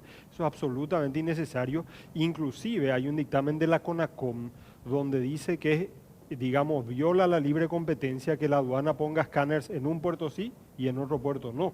Está el dictamen de la CONACOM, ellos lo conocen de memoria y están decidiendo no hacerle caso, ¿verdad? Por un lado está el tema jurídico, y es lo que mencionaba Diego, ¿verdad? Donde el Estado paraguayo tiene que ser generador de seguridad jurídica para el inversionista. Imagínate el sector portuario donde de un día para el otro hay puertos que tienen escáneres y puertos que no tienen escáneres. ¿Cómo es posible pensar en una proyección en parques logísticos, una proyección en mayor flota de transporte o cualquier servicio que sea, digamos, más o menos de carácter público, si no hay una seguridad jurídica de los entes que deben aplicar, digamos, en sus procedimientos, en sus decisiones, la Constitución Nacional, la libre competencia, la defensa a, digamos, las normas más básicas de libre competencia y de seguridad jurídica, ¿verdad? Para redondear, Guillermo, 250 millones de dólares aproximadamente hoy la deuda con el sector de construcción. Sí, esa es la deuda de las obras financiadas con fondos locales, genuinos. Después están otras obras que se están haciendo con fondos externos que están más al día, pero también tienen un poco de retraso para no incidir. ¿Hay obras paradas hoy? En este momento creo que hay una parada que es en el tramo de Pozo Colorado-Concepción. Pero el puente, por ejemplo, del río Paraguay, acá no está parado, está así. No, ese está continuando rápidamente. Lo que hay que tener en cuenta es que nosotros tuvimos una abundancia de dinero en el mercado internacional y eso hizo que bajen las tasas de intereses y las condiciones sean más flexibles y aprovechamos las empresas constructoras esa situación para equiparnos. Compramos una abundancia enorme de equipos. Lo que antes se nos financiaba con altas tasas a 2 años, bajaron las tasas a la mitad o a la tercera parte y a 5 a 7 años de plazo. Fue la oportunidad que tuvimos las empresas paraguayas para equipar. Para ser competitivas también, claro. Y también para ser competitivas. Hoy muchísimas empresas nos equipamos, nos armamos, apostando al futuro de nuestro país. Entonces necesitamos honrar nuestros compromisos con los bancos, y también las máquinas no están totalmente financiadas. Necesitamos continuar por eso con las obras para poder amortizar todos esos compromisos que tuvimos de adquisición de equipos. También invertimos muchísimo en formar gente, muchísimos operadores, laboratoristas, topógrafos, técnicos en presupuesto, de administración de obras, etcétera. E inclusive estamos contratando a muchas mujeres en las obras viales, cosa que no se veía antes. Y no podemos dejarle a esa gente al aire. Todo esto es un gran capital para el Paraguay, la cantidad enorme de maquinarias que tenemos y de personal capacitado que formamos en los últimos años. O sea, hoy hay una capacidad instalada para hacer cualquier tipo de obra acá. Hoy sí. Eso lo demuestra justamente el puente que se está haciendo acá en el Botánico, Puerto Botánico. Ese es un puente que acá en Paraguay prácticamente había uno solo, el de Encarnación, ¿verdad? Y ahora se hizo otro puente que hicieron los brasileños en Franco, y se está haciendo en Carmelo Peralta. Ahí también empresas paraguayas están haciendo un puente parecido a este. Y después tenemos el tramo que se está haciendo de la APP de hasta Caguazú, de San Bernardino acá a Caguazú, y prácticamente es una empresa paraguaya con una española. La inversión grande que se hizo en la Bioceánica, una ruta de 200 kilómetros que también hizo una empresa paraguaya con una brasilera. O sea, estamos en condiciones, tenemos muchísimas y también tenemos mucha gente joven que armó su empresa y son subcontratistas de las empresas grandes, y compraron sus máquinas, sus equipos, y formaron su gente, y están haciendo terraplén, puentes, etcétera. O sea, es todo un mundo que se creó y que está funcionando en este momento. Y que hay que seguir funcionando. Señores, muchísimas gracias. Nosotros nos tenemos que ir. Gracias Diego, gracias Ricardo y Guillermo por la presencia aquí. Nosotros nos vemos el próximo domingo nuevamente aquí en Caracruz. Nosotros mañana radio y arrancamos la semana. Muchas gracias por su atención. Hasta luego.